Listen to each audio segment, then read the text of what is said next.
বাকশক্তি আল্লাহ তাআলার দেয়া অন্যতম বড় নিয়ামত। এই নিয়ামতের কদর করে কথা বলতে হবে।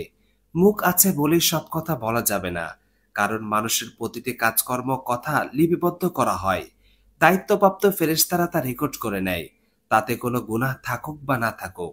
আল্লাহ তাআলা বলেন, মানুষ যে কথায় উচ্চারণ করে তা লিপিবদ্ধ করার জন্য তৎপর প্রহরী তার সঙ্গেই রয়েছে। তাই কথা বললে সবসময় উত্তম ও কল্যাণকর কথা বলার চেষ্টা করতে হবে। যদি উত্তম কথা বলার উদ্দেশ্য বজায় রাখা সম্ভব না হয়, তবে চুপ থাকা ভালো। এটা একটি ইবাদত ও উত্তম কাজ।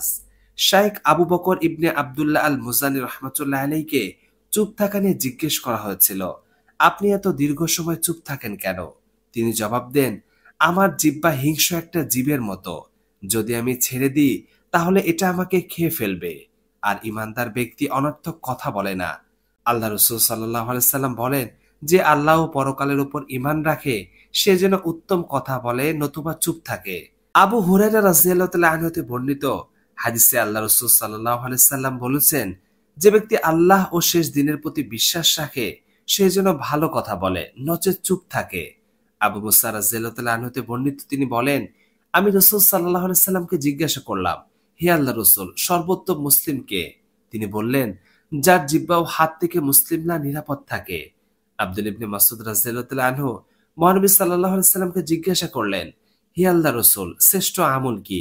তিনি উত্তরে বললেন, যথাসময়ে নামাজ পড়া। অতঃপর জিজ্ঞাসা করেন যে তারপর কি?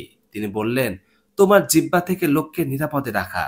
রাসূল সাল্লাল্লাহু আলাইহি সাল্লাম বলেছেন, মানুষ আল্লাহ তাআলা সন্তুষ্টমূলক এমন কথা বলে আর সে কল্পনাও করে না যে তা কোথায় গিয়ে পৌঁছাবে।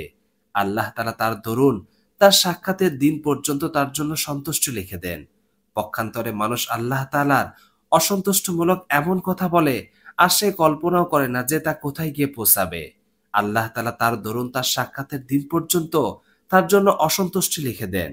সাহল ইবনে সাদ রাদিয়াল্লাহু তাআলা আনহু থেকে বর্ণিত হাদিসে রাসূল সাল্লাল্লাহু আলাইহি সাল্লাম বলেছেন, যে ব্যক্তি দুই চোয়ালের মধ্যবর্তী অঙ্গ জিহ্বা এবং দুই পায়ের মধ্যবর্তী অঙ্গ লজ্জাস্থান সম্বন্ধে নিশ্চয়তা দেবে, আমি তার জন্য জান্নাতের নিশ্চয়তা দেব।